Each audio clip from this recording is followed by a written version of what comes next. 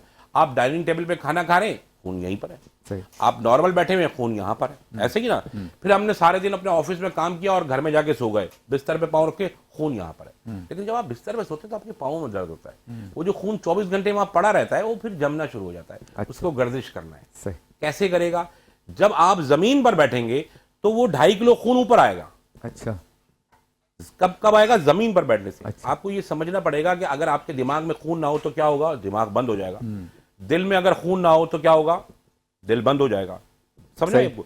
जिस तरह हम खाना खाते हैं ना, मेडिकल पॉइंट ऑफ व्यू से इंसान का सबसे बड़ा दिमाग, दुनिया की सबसे बड़ी यूनिवर्सिटीज, सबसे बड़े अहमियत रखने वाले डॉक्टर्स बताते हैं कि इंसान का सबसे बड़ा दिमाग आंत को कहा जाता है। अच्छा, दिमाग को नहीं कहा जाता। क्या बात। तो ये सारी चीजें जब आप बैठ के खाना खाते हैं तो वो 2.5 किलो खून ऊपर आ जाता है। और जब वो ऊपर आता है तो वो अपनी मिकदार पूरी लेके खाने को हजम करता है, ब्लड की सर्कुलेशन को बेहतर करता है, दिमाग की सर्कुलेशन को बेहतर। अब वो जमीन पे बैठने पे इधर ऊपर खून मिकदार में पूरा जाएगा। जब आप जमीन पे नहीं बैठेंगे 24 घंटे में 1 घंटे तो खून यहाँ रहेगा। बहुत शुक्रिया। कैमरा आपके सामने है, क्या पैगाम देना चाहेंगे लोगों को इस हवाले से, जो आपकी फील्ड है, मजहबी हवाले से भी और मेडिकली हवाले से? लोगों को यही पैगाम देना है कि जितनी भी अननेचुरल चीज़ें हैं उनसे दूर हो जाएं। हमारे पास सैकड़ों की तादाद में मासूम बच्चे हैं जो 5 साल 6 साल से लेके 11-12 साल हैं और उनकी ज़िंदगी का चिराग गुल होने के लिए 15 दिन रह गए, किसी को 1 महीना रह गया। अल्लाह। उनकी माएँ मातम कर रही हैं सिर्फ चिप्स खाने पर। ये जो आपको बाहर चिप्स मिलते हैं, ब्रांड के चिप्स मिल रहे हैं, सिर्फ ये चिप्स खाने पे।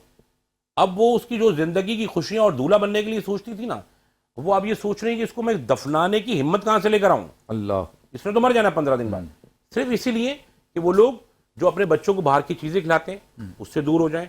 जो बाहर की चीजें जिस तरह कोल्ड ड्रिंक हो गई, बाहर की अननेचुरल चीजों में और बहुत सारी चीजें, प्लास्टिक के बर्तन हो गए, खास तौर पे दुनिया भर में जो सबसे ज्यादा पाबंदी लगाई जा रही है वो ओवन पे लगाई जा रही है। हमारे मुल्क में किस्तों में मिलता है, जापान ने इजाद की, वहां जापान की गवर्नमेंट ने उस पर पाबंदी लगा दी। आप ओवन में खाना गर्म नहीं कर सकते। क्यों? उससे कैंसर का सेल पैदा होता है। और नॉर्मल सेल अगर मिसाल के तौर पे 12 घंटे में 1 पैदा होगा, फिर 12 घंटे में 2 पैदा होंगे, फिर 12 घंटे में 3 पैदा होंगे, तो कैंसर के सेल्स सही। अगर 100 हैं तो 12 घंटे में 200 हो जाएंगे, फिर 12 घंटे में 400 हो जाएंगे, फिर 12 घंटे में 800 हो जाएंगे। इतनी तेजी से कैंसर का सेल्स बढ़ता है कि वो इंसान को वहीं लटा देता है। अच्छा,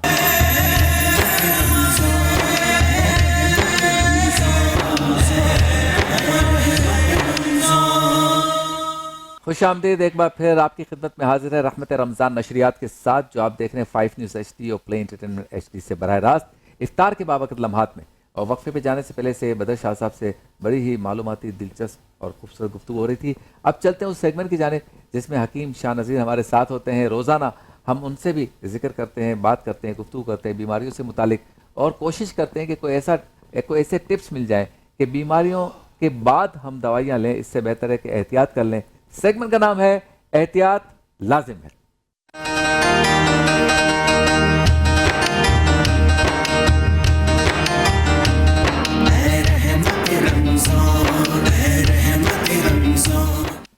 छोटा कद होना क्या ये बीमारी है, और क्या इसे हम मेंटेन कर सकते हैं, कद को बड़ा कर सकते हैं, या हम बड़े कद के हैं तो इसे छोटा कर सकते हैं? यहाँ बात शख्सियत के कद की बात नहीं हो रही, आपकी फ़िक्र, नज़रियात और आपकी हस्ती, आपकी मालूमात, आपका मकाम, इस कद की बात नहीं हो रही, जिस्मानी कद की बात हो रही है कि अगर आपका कद बड़ा है तो क्या हम छोटा कर सकते हैं, या हमारा कद छोटा है तो बड़ा कर सकते हैं।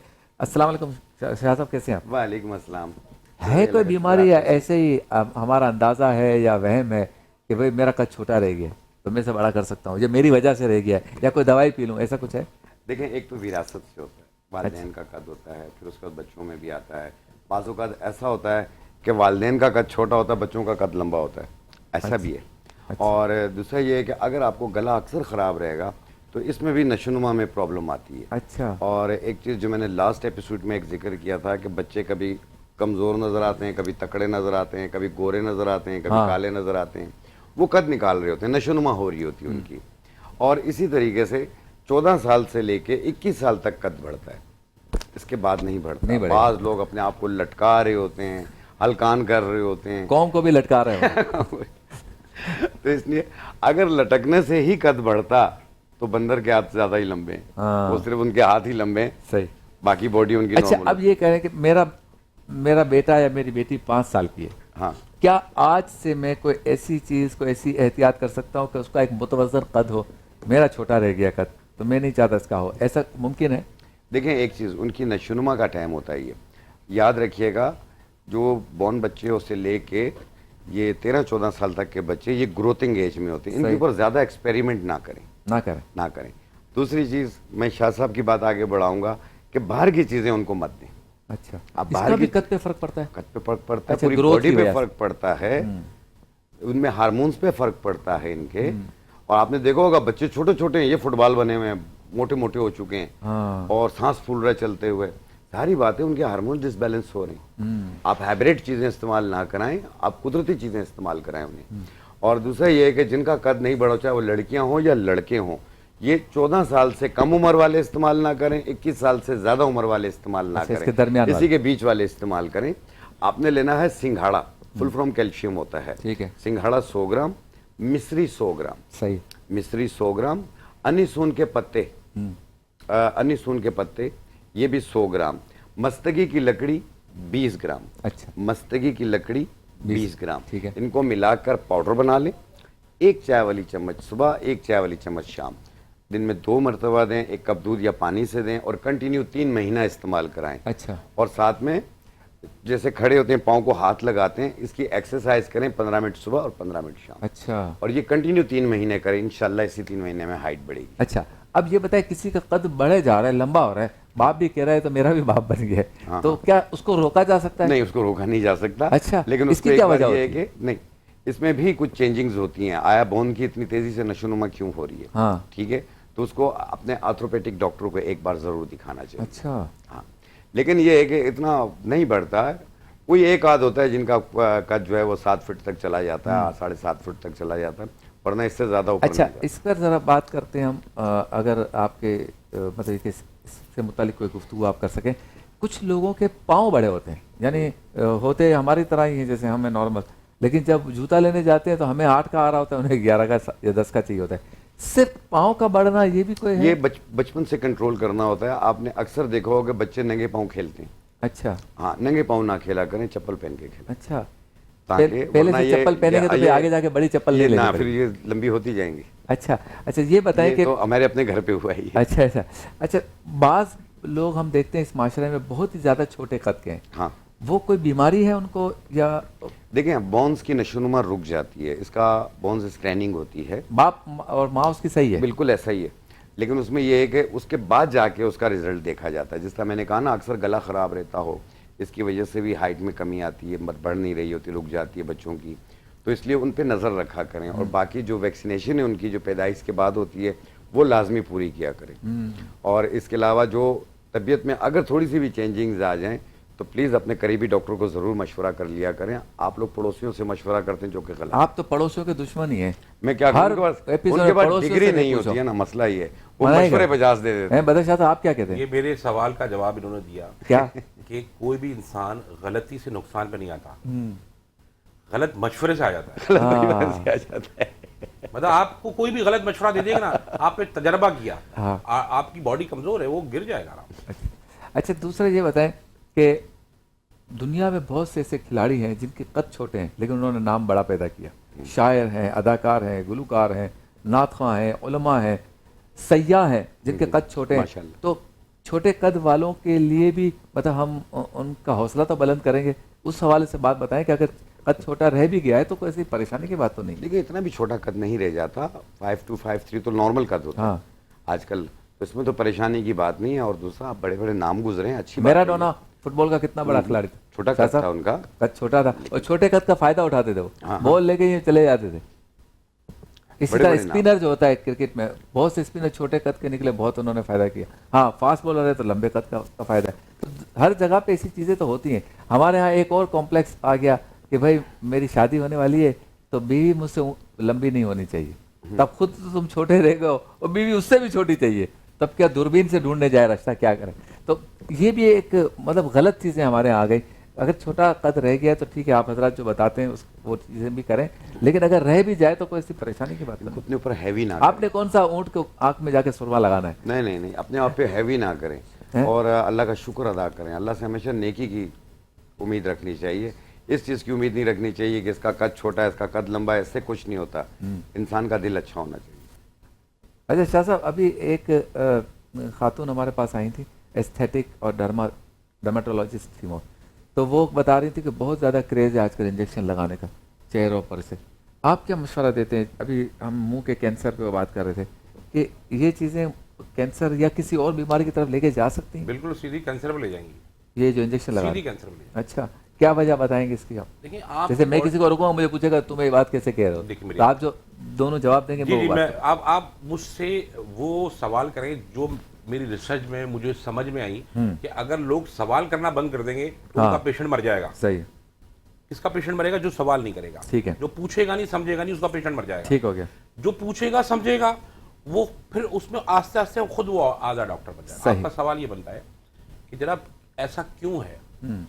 तो आपको ये उर्दू आसान अल्फाज में समझा रहा हूँ कि हमारे बॉडी की कैलकुलेशन आउट होने से बंदा बीमार होता है। क्या होता है? ठीक है, कैलकुलेशन, उसका निज़ाम खराब होता है। ठीक। आंख, आपका चश्मा लगा हुआ है, आपके पास दो जाके विटामिन लगने, एक लग रहा है, आपके चश्मा लग गया। आपकी शुगर में इंसुलिन नहीं इसलिए नहीं बन रही कि जो कैलकुलेट करा एनर्जी को वो पूरी एनर्जी नहीं जा रही उसमें। आपके गुर्दे इसलिए खराब हो गए ना। सही। आपका पेट्रोल गाड़ी में सही नहीं जाएगा, गाड़ी मिसिंग करेगी। सही। तो जब कैलकुलेशन आउट होती है तो बॉडी खराब होना शुरू हो जाती है। ठीक है।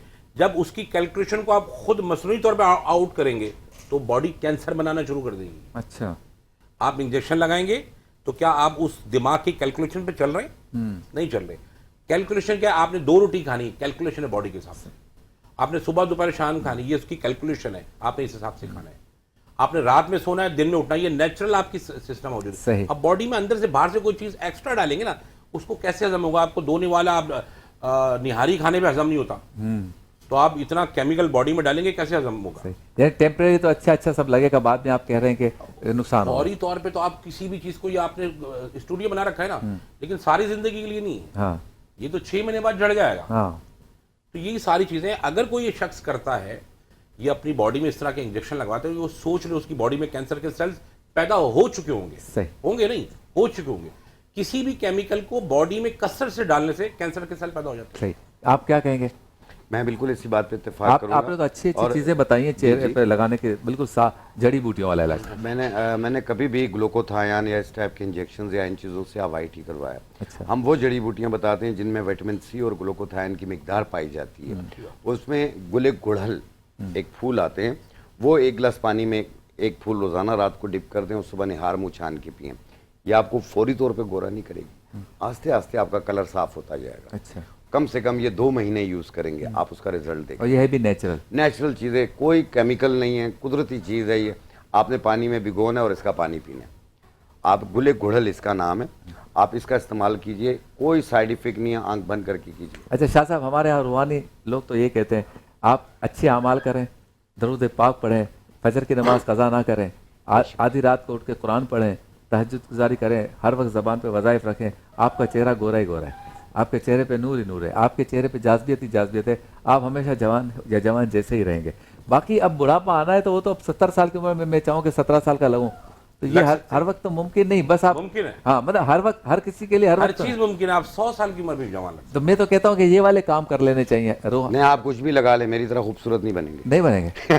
अच्छा, लेकिन कौम पूरी चाहती भी है कि आप जैसा खूबसूरत ना बने। बहुत शुक्रिया आप दोनों का। शाह साहब, मैं आखिरी में 2 जी, अल्फाज प्लीज, आपको जरूरी मैं बता दूं। एक ये कि आपने अभी बच्चों के सवाल करें जी, मैंने इस पे बड़ा काम किया। इसका सिर्फ हल इतना सा है, जिस तरह आपने गौस पाक का सुना होगा, उनकी वालदा गई और उनका 15 सिपारे, उन्होंने कहा मुझे आते हैं, कहा मैं पेट में था। तो दुनिया में हो गई रिसर्च। अब इसराइल पे आ जाए। इसराइल में अगर कोई औरत प्रेग्नेंट होती है तो उससे पूछते हैं बच्चा क्या करेगा, बोले डॉक्टर इसको दिखाओ 9 महीने डॉक्टर्स की, आपका बच्चा क्या करेगा, जी वो साइंसदान बनेगा। तो 9 महीने साइंसदान की बल्कि फाइनेंस वालों के कैलकुलेशंस वगैरह करती है ना। अब वो क्या होता है, वो इसराइल को दिखा के बच्चों को, उनको तो उन्होंने गुलशन के बराबर इसराइल है और पूरी दुनिया में हुक्मरानी कर रहा है। मेरे भाई ये आपको समझना पड़ेगा। बच्चों की परवरिश के लिए, बच्चों की जो तस्वीर हमारे पहले जमाने में माएँ बहनें लगाती थी ना कि आप इसको देखते रहे, तो मेडिकल साइंस ने ये बताया कि पिरोता है औरत का दिमाग बच्चे को, वाह वाह, जैसा पिरोएगा वैसा निकलेगा। बहुत खूब। सबीर भाई एक जुमला जल्दी का है कि यहाँ आके मैं बहुत कुछ सीखने को मिलता है और यहाँ आके जो मजहबी बातें और शरई बातें मिलती हैं, यकीन कीजिए मेरी नॉलेज में भी नहीं है जो मैं सीख के जाता हूँ। आपका शुक्रिया। वेलकम बैक, खुश आमदीद। एक बार फिर आपकी खिदमत में हाजिर है रहमत रमज़ान नशरियात के साथ, जो आप 5 न्यूज़ HD और प्ले एंटरटेनमेंट HD से देख रहे हैं बरह रास्त। चूँकि हम मौजूद हैं उस जगह पर जहाँ से पकना है और बनना है खाना, और मेरे दिल के करीब हैं शेफ असद, तो आप समझ गए होंगे कि उस सेगमेंट की तरफ हम जा रहे हैं जिसका नाम है इफ्तार मज़ेदार।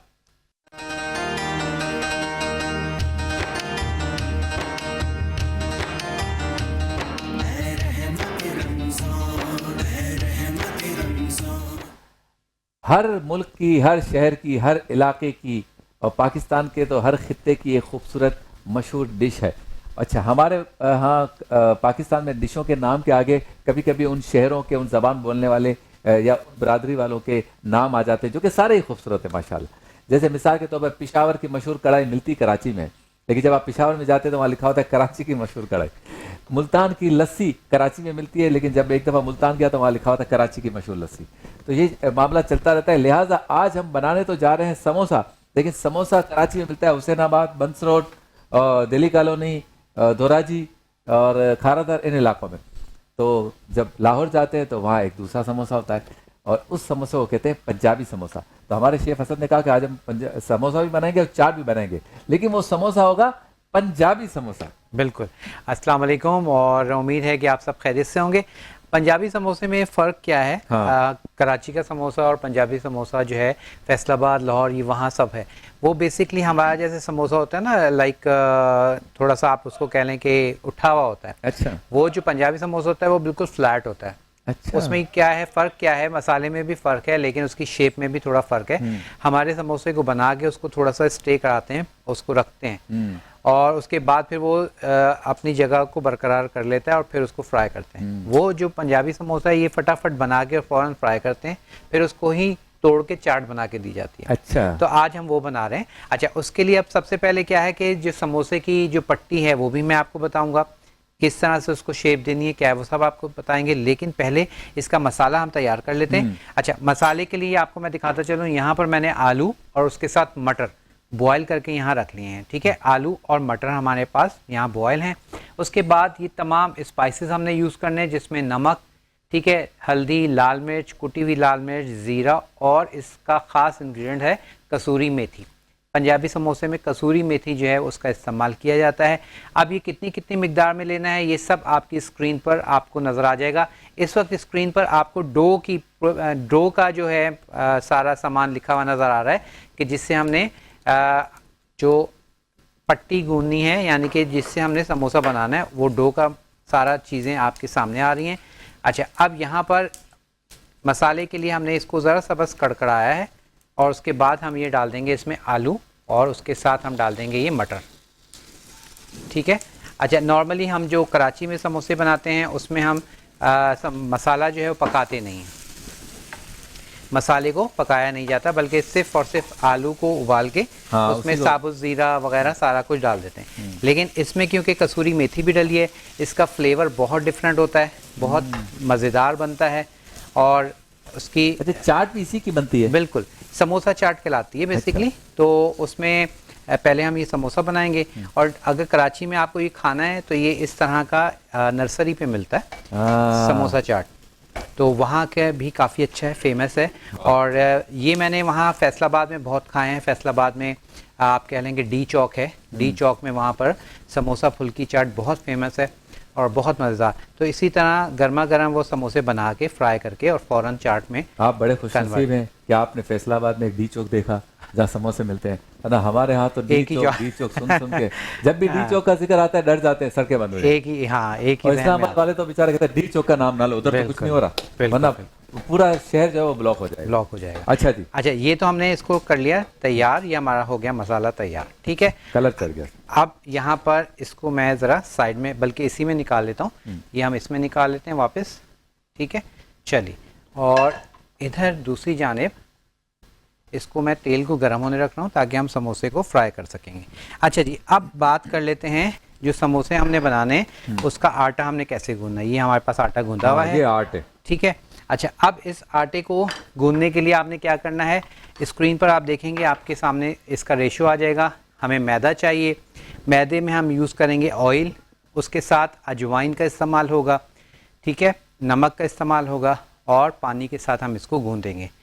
अब यहाँ पर मैंने इसमें अजवाइन डाली हुई है। नॉर्मली इसमें हम कराची में इसमें अजवाइन की जगह ज़ीरा डालते हैं, लेकिन इनमें आपने अजवाइन डालनी है। ठीक है, अब करना क्या है, एक आपने इसका पेड़ा बनाना है। ठीक है, जैसे हम रोटी के लिए पेड़ा लेते हैं उस तरह से हम पेड़ा लेंगे, दरमियाने साइज़ का, और इसको हमने रोल करना है। तो यहाँ पर काउंटर में मैं थोड़ा सा मैदा लूँगा और इसको हमने रोल करना है। इसकी हमने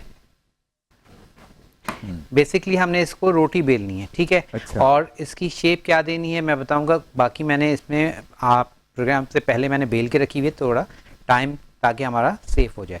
अच्छा, अब इसको आपने रोलर से बस आपने इसको बेलना है। ठीक है, जिस तरह से हम रोटी को बेलते हैं बिल्कुल उस तरह से, और खूबसूरत बेलन है स्टील का, पतली आपने इसको बेलना है। तो लकड़ी के बेलन और स्टील के बेलन में असल में क्या फ़र्क है? अब लकड़ी के बेलन में क्या होता है कि आटा जो है ना, वो अक्सर आपने देखा होगा औरतें उसको खुरच रही होती हैं। हाँ, तो वो चिपक जाता है। तो इसमें ये है कि इसमें ये चीज़ नहीं आती। हथियार वैसे औरतों का ये बेलन इससे काफ़ी काम लेती है, काफ़ी काम, यानी पका रही होंगी रोटी, और रोटी पकाते पकाते बच्चों को तुमने होमवर्क किया या नहीं किया, या मैं इधर आऊँ, और फिर साथ साथ पहले तो अपने शोहर को भी पहले तो कहा जाता था रात को शॉपिंग के लिए जाना है, फिर लग गए काम कि बेलन से पिटाई होगी। मल्टीपल पर्पस अंदर मैं अंदर कहाँ जाऊँ अच्छा जी, अब ये देखें, ये हमारे पास को लगता है आप अंदर करके छोड़ो ये हमारे पास रोटी बिल गई है। ठीक है, रोटी बेलने के बाद इसको हमने यहाँ से हाफ कर देना है। ठीक है, ये वाह वाह, ये हमने हाफ कर लिया। ये हमारे पास 2 समोसे जो हैं उसकी डो तैयार हो गई।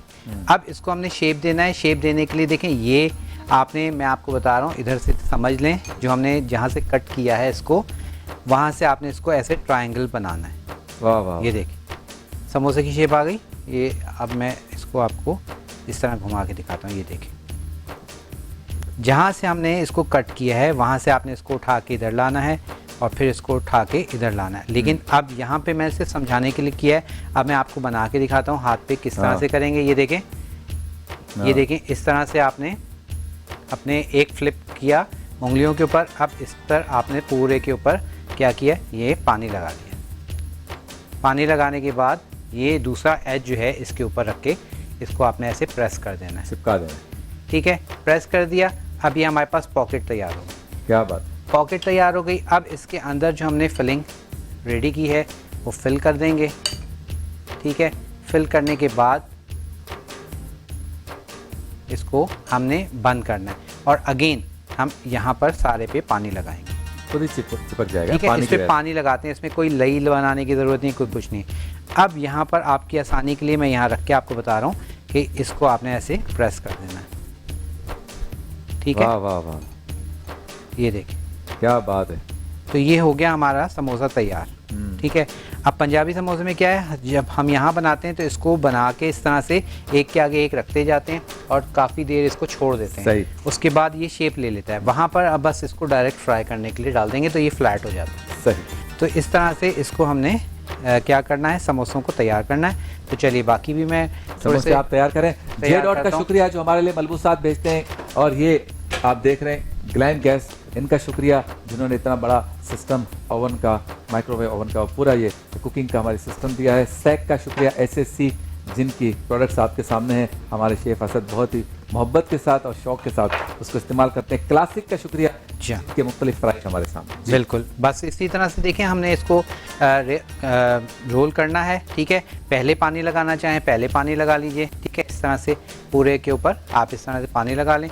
तो और ये चीज़ जब आप एक दफ़ा बनाएंगे, प्रैक्टिस में आ जाएगी, तो आप देखेंगे खुद ब खुद सही आपके समोसे बनना शुरू हो जाएंगे। अच्छा, इसमें जो दाने दाने नजर आ रहे हैं ये इसमें है अजवाइन। ठीक अच्छा, है, हमारे कराची वाले समोसे में भी होती है, उसमें ज़ीरा होता है। जीरा होता है। और समटाइम ज़ीरा होता है, किसी में ज़ीरा नहीं भी होता, सादे होते हैं। लेकिन ये है कि अजवाइन वाले जो है वो बहुत डिफरेंट फ्लेवर आता है, ज़ीरे से भी बहुत अच्छा आता है।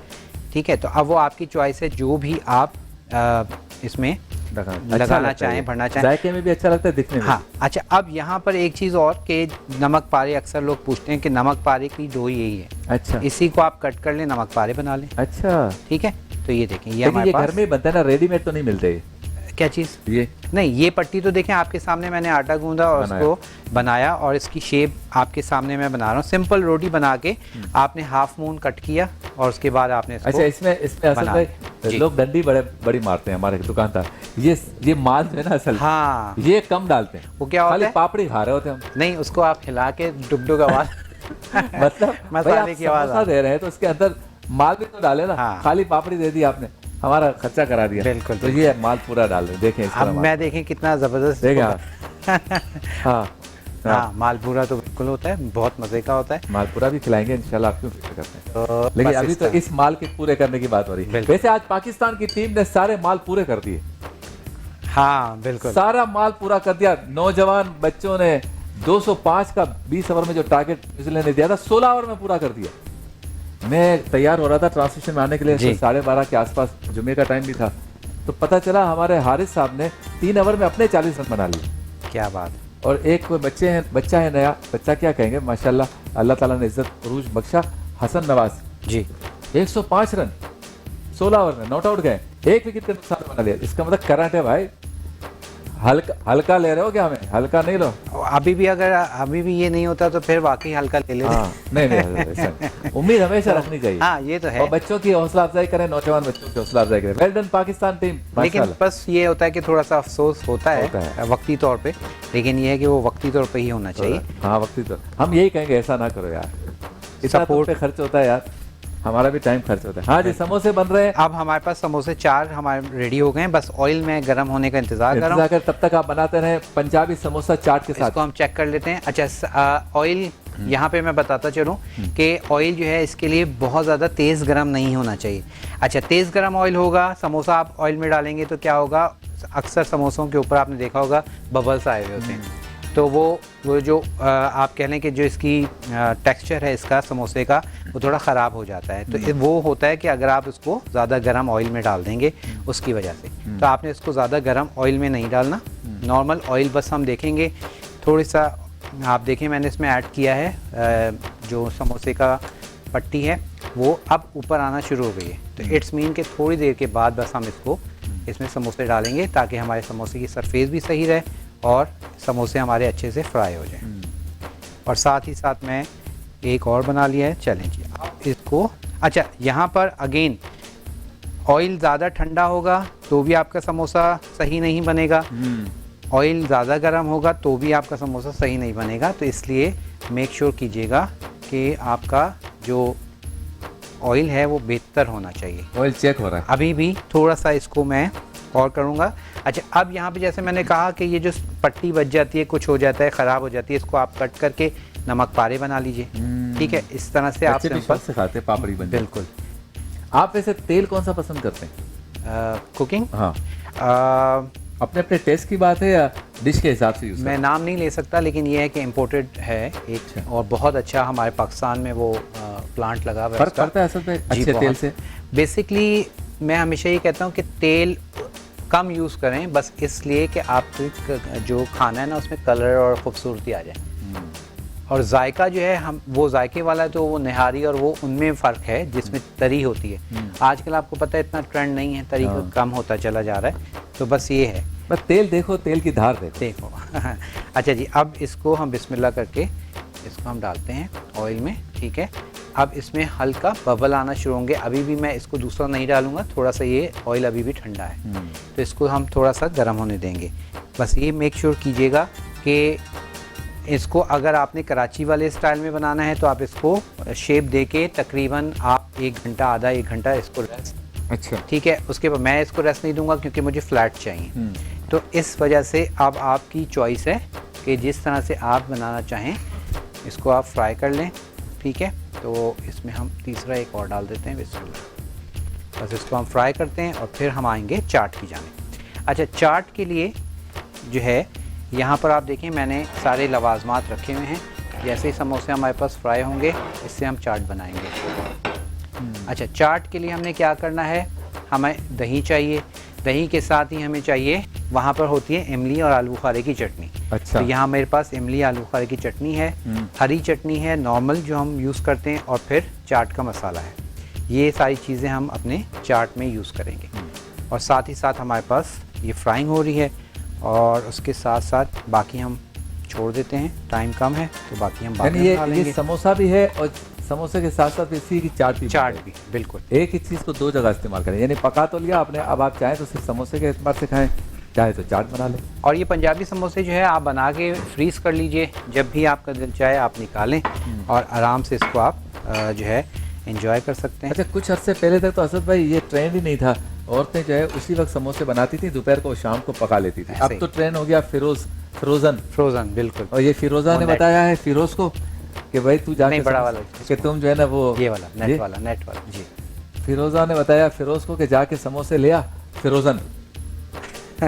तो मैं खाली कढ़ाई में डालूंगा। असल में होता क्या है कि अभी वैसे भी अब ये ट्रेंड इसलिए हो गया कि आप देखें 60 रुपए का एक समोसा हो गया। अब अगर आप 6 समोसे भी मंगाते हैं तो आप देखेंगे बात कहाँ चली जाती है। और घर में आप उसी अमाउंट में जितने के 6 समोसे आप मंगा रहे हैं फ्रोजन, उसी में आप बना के इसको रखते हैं तो वो दर्जनों बन जाते हैं। तो ये फ़र्क है, और बेहतर यही है कि घर में आप अपना सेहत सफाई के साथ बना के रखें।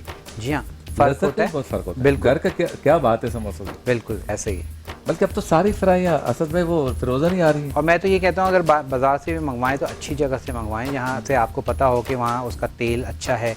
सम टाइम आपने देखा होगा कि हलवा पूरी का भी मैं यही कहता हूँ कि काले जो तेल काला हुआ होता है वहाँ से आप कभी भी हलवा पूरी मत लें। ठीक है, इसलिए वहाँ से लें कि जहाँ आप देखें कि फ्रेश तेल का इस्तेमाल हो रहा है, उसका जायका, उसका फ्लेवर। आजकल कैटरिंग्स वाले भी कर रहे हैं, जो अच्छी कैटरिंग्स वाले। क्योंकि ऑयल में ये है कि जैसे इस वक्त मैं ऑयल यूज़ कर रहा हूँ, इसमें फ्राइंग कर रहा हूँ, इसमें आप 3 फ्राइंग कर सकते हैं, बस 3 दफ़ा फ्राइंग कर सकते हैं, उसके बाद ये ऑयल में कुछ नहीं रहता। अच्छा, तो ये फिर काला शुरू हो जाता है, और ग़िज़ाइयत तो खैर क्या रहेगी, लेकिन उसके अलावा वो आपका जायका भी चेंज हो जाता है। अच्छा, कहीं से भी ले भाई, थोड़ा हमें भेज देना। किधर से भी लोग थोड़ा हमें भेज देना, और हम आपके इस तोहफे को बखुशी कबूल कर लेंगे। हाँ, तो आता है तो क्या करें। बिल्कुल। अब देखें ये हमारे पास जो है समोसों के कलर आप चेक कर लीजिए, बेहतरीन सा कलर आ चुका है और खस्ता है।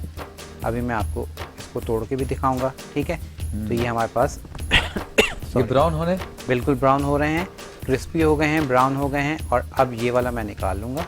मज़ीद ब्राउन नहीं करेंगे इसको, मर्ज़ी है आपकी, आप इसको मज़ीद करना चाहें मज़ीद ब्राउन कर लीजिए, लेकिन ज़रा सा इस कलर में देखें बेहतर लगता है। सही, ठीक है, तो अब वो आपकी चॉइस है कि आप इसको मज़ीद ब्राउन भी कर सकते हैं। इसको थोड़ा सा मैं इधर रखता हूँ ताकि ये स्टेन हो जाए, और साथ ही हम 2 और डाल देते 2 और डाल देते हैं। बिस्मिल्लाह।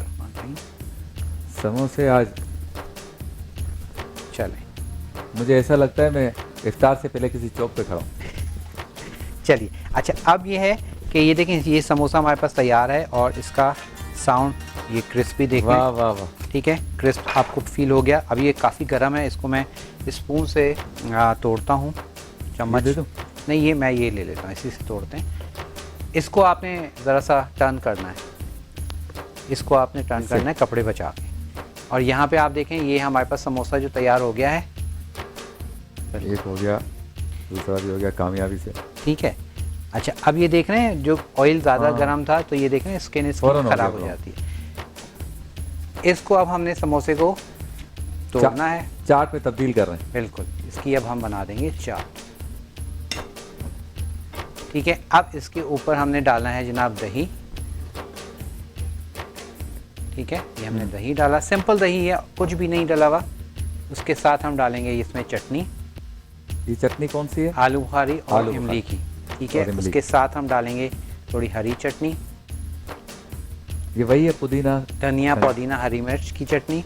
और उसके साथ हम डालेंगे ये इसके ऊपर मेरा ख्याल है इसका काम हो गया, निकाल लें। चलिए जी, ये हाँ बिल्कुल ज़्यादा हो गया थोड़ा सा।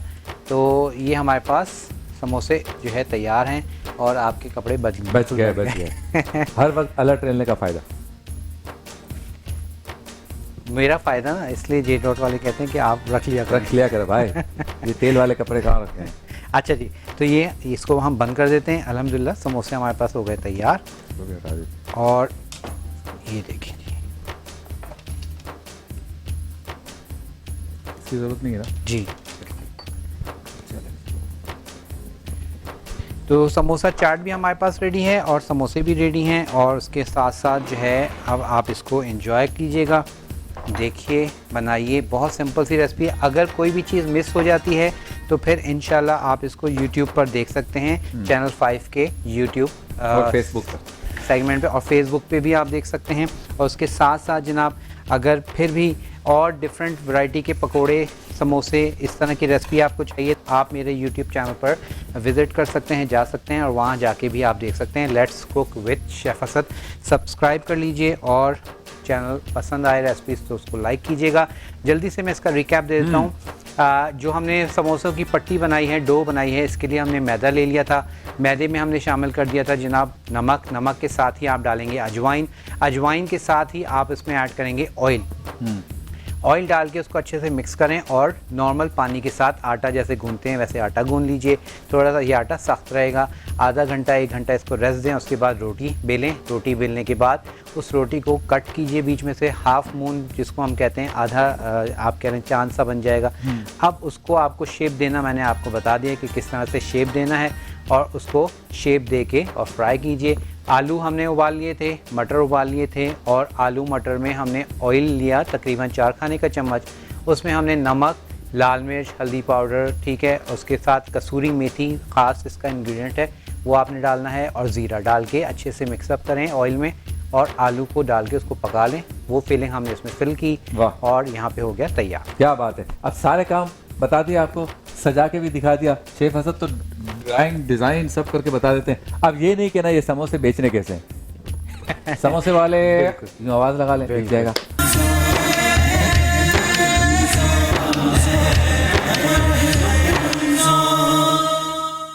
खुशामदीद, एक बार फिर आपकी खिदमत में हाजिर हैं। चलते हैं उस सेगमेंट की जानिब जिसमें उलमाए कराम हमारे साथ होते हैं। ख़ास मौजू होता है और आज का मौजू है फ़तेह मक्का।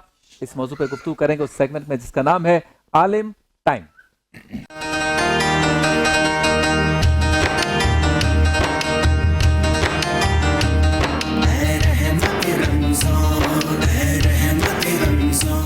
अच्छा, फ़तेह मक्का का आज हमारा मौजू है। मुफ्ती गुलाम दस्तगीर साहब, वक्त चूँकि कम है लेकिन इतना बड़ा वाक़या है तारीख़ इस्लाम का, तो फ़तेह मक्का से पहले क्या हुआ, कुछ थोड़ा सा जिक्र हो जाए कि इसके बाद फ़तेह मक्का हुआ। बिस्मिल्लाहिर्रहमानिर्रहीम, इहदिनस सिरातल मुस्तकीम, सदक़ल्लाहुल अज़ीम। फ़तेह मक्का इस्लाम का एक अजीम और रोशन बाब है और इस्लाम की एक अजीम फ़तह है जिसको कुरान ने फ़तेह मुबीन कहा। फ़तेह मक्का का देखा जाए तो जो दरवाज़ा बनता है ना, जो यानी जिस वजह से जो सबब बना फ़तेह मक्का का, वो बना रसूलुल्लाह अलैहि सल्लल्लाहु अलैहि वसल्लम का ख्वाब। अच्छा, कि हुजूर अलैहिस्सलाम ने ख्वाब देखा जिसका जिक्र 26वें पारे सूरह फतह में रब्बुल आलमीन ने फरमाया लक़द सदक़ल्लाहु रसूलहु रुया बिल हक़ वाह, लतदखुलुनल मस्जिदल हराम इंशाअल्लाहु आमिनीन मुहल्लिकीन रुऊसकुम मुक़स्सिरीन ला तख़ाफ़ून। तो अल्लाह रब्बुल आलमीन के महबूब अलैहिस्सलाम ने ख्वाब देखा कि हुजूर ने फरमाया सहाबा को, अच्छा नबी का ख्वाब ये वही इलाही होता है। सही, तो हुजूर अलैहिस्सलाम ने ख्वाब देखा कि आप उम्रे के जा रहे हैं और सहाबा को सुनाया, सहाबा खुश हो गए, उम्रे के लिए रवाना हुए 1500 सहाबा को लेकर। मुख्तसर बात कर रहा हूँ, और ये बुखारी शरीफ में अंदर बहुत तवील हदीस मुबारक है कि हुजूर रवाना हुए 1500 सहाबा को लेकर, वहाँ कई मौजज़ात का ज़ुहूर हुआ, पानी ख़त्म हो गया, प्याले के अंदर हुजूर ने अपना मुबारक दस्ते मुबारक रखा, उंगलियां हैं फैज़ पर, टूटे हैं प्यास से झूम कर, नदियाँ पंजाब रहमत की हैं जारी वाह वाह, चश्मे जारी हो गए। साहबा फरमाते हैं कि हम तो सिर्फ 1500 थे, हमने शेरों को पी लिया, मशकीज़ें भर ली है, तो मैं अगर 1 लाख भी होता लकफ़ाना तो वो सब हमको किफ़ायत कर जाता। वाह वाह वाह। फिर वो हुजूर अलैहिस्सलाम की ये खबर मक्के मुकर्रमा में पहुंची, जो कि गलत खबर पहुंची। उन्होंने कहा कि हुजूर अलैहिस्सलाम हमला करने के लिए आ रहे मक्के को, तो उन्होंने कहा जी नहीं रोक सकते। वहाँ से सफ़ीर आए, उन्होंने रोक दिया। फिर एक सुलहनामा तहरीर हुआ। अच्छा, बस यहाँ से फतेह मक्का का आगाज़ होता है। सुलहनामा तहरीर हुआ और सुलह में सारी मगलूबाना शराइत रखी गई। जो शराइत थी वो मुफ्ती अब्दुल अजीम साहब आज हमारे प्रोग्राम में तशरीफ़ लाए, आपका शुक्रिया। डॉक्टर जवाद हैदर हाशमी साहब रोज़ाना तशरीफ़ लाते हैं, आज भी तशरीफ़ लाएँ, आपका भी शुक्रिया। यहाँ से बताएं सुलह हुदैबिया से। बिस्मिल्लाहि वल्हम्दुलिल्लाह वस्सलातु वस्सलामु अला रसूलिल्लाह अम्मा बाद। मुफ्ती साहब ने बड़ी अच्छे अंदाज में इख्तिसार के साथ बात की है। सुलह हुदैबिया के अंदर ये एक अजीम फ़तह थी सुलह हुदैबिया, जिसमें बज़ाहिर तौर पर आका अलैहिस्सलातु वस्सलाम ने जो सुलह की वो बज़ाहिर झुकी हुई थी, लेकिन वो असल में फ़तह थी। वाह। और उसमें यही मामला था कि मुशरिकीन मक्का जो थे वो आप अलैहिस्सलाम से रौब और दबदबे में आ गए थे, इसीलिए वो सुलह करने आए। तो ये सुलह एक आप अलैहिस्सलाम का रौब भी था, उन पर दबदबा भी था कि जिसकी वजह से वो सुलह पर, वरना इससे पहले उन्होंने जंगें की हैं। हाँ, अब ये सुलह की तरफ आए तो आप अलैहिस्सलाम का एक खासा था। जी हाँ, तो जिस तरह नबी अस्सलाम ने फरमाया कि अल्लाह ताला ने मुझे मदद दी है मेरे रौब के साथ। दुश्मन 1 महीने की मुसाफत पर दूरी पर होता है और अल्लाह ताला मेरा रौब उस पर डाल देता है। ये आका की एक खुसूसियत है। तो सुलह के अंदर ये था कि जो मुसलमान मक्का में होगा तो हम उसको वापस नहीं करेंगे। अगर कोई काफिर मदीना आ जाए तो आपको वापस करना पड़ेगा। अगर कोई कैदी भागकर मक्का से, मुसलमान कैदी भागकर मदीना आएगा, वापस कर देंगे, उसको वापस करना पड़ेगा। इस तरह के जो सुलह के शिक थी वो सारी काफिरों की फेवर में जारी थी बज़ाहिर। तो उस पर उमर रज़ी अल्लाह अन्हु ने आप अलैहिस्सलाम के पास आकर यही बात की थी कि अल्लाह के नबी, क्या आप हक पर नहीं है? आप अल्लाह के रसूल नहीं है? क्या अल्लाह हमारा रब नहीं है? हम हक पर नहीं है, तो हम इतनी दबी हुई सुलह क्यों कर रहे हैं? तो आपने उस पर यह कहा था कि मैं अल्लाह का रसूल हूँ और मैं वही करता हूँ जो मुझे अल्लाह ने हुक्म दिया होता है। बहुत खूब जी, हुजूर मुकम्मल कीजिए। सुलह हुदैबिया के अंदर नबी अलैहिस्सलाम ने बाकायदा ये बात भी की कि ये 2 कबीले हैं और ये जिसके साथ चाहें हलीफ बन जाएं। तो बनु बकर ने कुरैश मक्का से उन्होंने अपना पैक्ट किया। अच्छा। और बनु खुज़ा थे वो आप अलैहिस्सलाम के हलीफ बन गए। अच्छा। अब मुआहदा ये 10 साल का था, यानी काफ़ी तवील अरसे का मुआहदा था।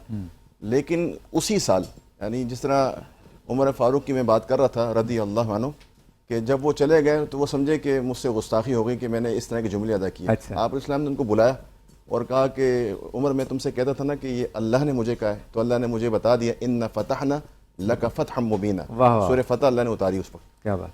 तो उसी थोड़े से अरसे बाद बनु बकर ने हमला किया बनु खुज़ा के ऊपर। अच्छा। और कुरैश मक्का ने ढाटे बांधकर, ये इनका वतीरा है काफिरों का, कि जिस तरह आज भी इसराइल ने अहद तोड़ दिया और उन्होंने सहरी के मौके पर बमबारी की, शुहदा हैं सारा, तो ये काफिर इसी तरह करते हैं। उन्होंने अहद चिकनी की और बनु खुज़ा के लोगों को उस वक्त कत्ल किया जब वो सजदों में थे। अच्छा। तो ये बनु खुज़ा के लोग जो बच गए थे वो आप अलैहिस्सलाम के पास आए और उन्होंने दुहाई दी, अशआर पढ़े, दर्दमंद, यानी उन्होंने अपील की, मदद की। तो आप अलैहिस्सलाम ने, आप हमारे हलीफ हैं, यकीनन हम आपकी मदद करेंगे। सही। तो फिर आप अलैहिस्सलाम ने लश्कर तैयार किया बगैर बताए कि हम कहाँ जा रहे हैं, कूच कहाँ कर रहे हैं, फतह क्या करना है, और 10,000 मुजाहिदीन सहाबा कराम आपके साथ थे और आपने कूच किया और बड़े ही जबरदस्त अंदाज से दबदबे के साथ। क्या बात। और अबू सुफियान जब ये करीब पहुंचे जुल्खलसा के मुकाम पर, गालिबन तो वहाँ पर खबर पहुँची कि ये मामला हुआ है। तो अबू सुफियान अब्बास बिन अब्दुल मुत्तलिब जो आपके चचा हैं, उनके साथ मिलकर वो आप अलैहिस्सलाम की तरफ आया कि मैं कुछ करूं। तो अब्बास रदी अल्लाह अन्हु ने कहा कि आज बचत इसी बात में कि तू मुसलमान हो जा, वाह वाह वाह वाह, वरना आज तू कत्ल किया जाएगा। क्या बात है। ये सारा आगे बढ़े डॉक्टर साहब, इसके बाद क्या हुआ? बिस्मिल्लाहिर्रहमानिर्रहीम। हुजूर अकरम सल्लल्लाहु अलैहि वसल्लम ने एक बहुत ही खूबसूरत जो अस्करी लिहाज से जो प्लान बनाया वहाँ पर अंजाम दिया, हिकमत अमली जो अंजाम दी वो ये थे कि रात का जब टाइम हुआ तो 10,000 का लश्कर तो था। आप सल्लल्लाहु अलैहि वसल्लम ने फरमाया सहाबा कराम उस पूरे मैदान के अंदर फैल जाएं और आग रोशन करें। ठीक है, आग रोशन करें। तो सहाबा कराम ने ऐसा ही किया। तो रात को जब अहले मक्का जब बाहर निकले घरों से और उन्होंने देखा कि पूरा एक बहुत बड़ा मैदान है और पहाड़ हैं, पहाड़ी इलाका है, वहाँ पर आग ही आग रोशन है। तो उन्हें ये तो पता चला कि एक बहुत बड़ा लश्कर जो है वो मक्का मुकरमा के बिल्कुल करीब पहुँच चुका है, लेकिन उन्हें फिलहाल ये मालूम नहीं था कि वो लश्कर कौन सा है। तो इससे उनके दिलों के ऊपर एक ऐसा रौब तारी हो गया जिसके बाद जो है उनके यानी आप कह सकते हैं कि मुकाबला करने की पोजीशन में वो नहीं रहे। ठीक है, और फिर बाद में जैसे कि मुफ्ती साहब अभी बयान कर रहे थे कि अबू सुफियान आए और आने के बाद ये जब उन्होंने देखा कि इस्लाम कबूल करने के अलावा और कोई राय हल नहीं है तो कलमा पढ़ लिया। और उसके बाद जब जाने लगे तो आप सल्लल्लाहु अलैहि वसल्लम ने उनको ये पैगाम भी देकर भेजा कि लोगों से ये कहें कि जो अपने घरों में रहें वो अमान में रहेंगे, जो अबू सुफियान के घर में पनाह ले लें वो अमान में रहेंगे, जो मस्जिदुल हराम के अंदर आकर पनाह ले लें वो भी अमान में रहेंगे, लेकिन अगर कोई मुकाबला करने के लिए आए तो फिर उनके लिए पनाह नहीं होगा। तो हुजूर अकरम सल्लल्लाहु अलैहि वसल्लम मक्का मुकरमा में तशरीफ़ लाते हैं।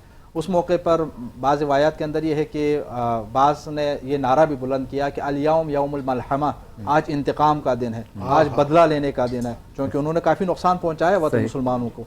जब ये खबर आप सल्लल्लाहु अलैहि वसल्लम तक पहुंची तो आपने रोका, आपने बाकायदा उस साहबी को रोका और बल्कि झंडा उनसे लेकर परचम लेकर किसी उनके बेटे के हवाले फरमा दिया और ये फरमाया कि ये ऐलान ना करो कि अल-यौम यौमुल मलहमा, रिवायत के मुताबिक फरमा अल-यौम यौमुल मरहमा, आज बख्शिश का दिन है, आज अफ़्व दरगुजर का दिन है। और मक्का मुकरमा को आपने बग़ैर खून रेजी के, बड़ी एक मामूली सा एक वाक़या हो गया, लेकिन उसके अलावा बग़ैर किसी खून रेजी के आपने मक्का मुकरमा को फतह फरमाया, खाने काबा का आपने तवाफ़ फरमाया और उसके बाद वहाँ से आपने बुतों को हटाया, जो बुत तवील अरसे से उन्होंने वहाँ पर ला के रखे हुए थे उन बुतों को आपने हटाया।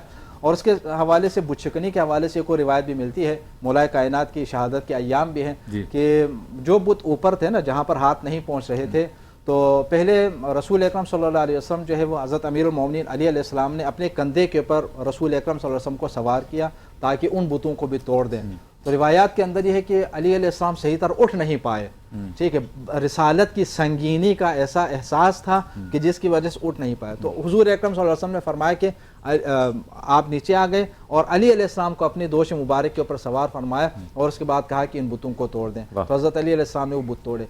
उसके बाद आपने वहाँ जितने भी लोग थे उन सबको बुलाया और उनके बाद उनसे पूछा कि तुम्हारा क्या ख्याल है कि आज मैं तुम्हारे साथ क्या करूँगा। तो उन्होंने कहा कि आप करीम इब्न करीम हैं, हमें आपसे खैर की तवक्को है। उस मौके पर आपने इरशाद फरमाया था कि इज़हबू अंतुम तुलका ला तसरीब अलैकुमुल यौम, जिस तरह हज़रत यूसुफ अलैहिस्सलाम ने अपने भाइयों को माफ़ कर दिया था और ये कहा था कि आज तुम्हारे ऊपर कोई बार नहीं है, आप सल्लल्लाहु अलैहि वसल्लम ने उनकी आम मुआफ़ी का ऐलान फरमाया। अगर आप उनको सज़ा देना चाहते तो दे सकते थे। यही लोग थे कि जिन्होंने जंग बदर के अंदर 13-14 सहाबा कराम को शहीद किया था, यही लोग थे कि जिन्होंने 70 सहाबा कराम को शहीद किया था जंग उहद के अंदर और इन मुसलमानों को मक्का मुकरमा से निकलने पर मजबूर किया था। हुजूर अकरम सल्लल्लाहु अलैहि वसल्लम को मक्का मुकरमा से निकलने पर मजबूर किया था। तो कानूनी तौर पर और शरई तौर पर आप अगर इंतकाम लेना चाहते तो ये हक था, लेकिन आप सल्लल्लाहु अलैहि वसल्लम जो है वो रहमत लिल आलमीन थे। आपने रहमत का ऐसा मुजाहरा वहाँ पर फरमाया कि आपके इस आम मुआफ़ी के नतीजे में फिर ये लोग दायरे इस्लाम के अंदर आ जाते। अहले मक्का ने कलमा पढ़ लिया और वो सारे के सारे जो है वो मुसलमान हो गए। अगर इंतकाम लेते तो मारे जाते, लेकिन इंतकाम नहीं लिया, आम मुआफ़ी का ऐलान कर दिया, कलमा पढ़ लिया, दायरे इस्लाम के अंदर आ गए।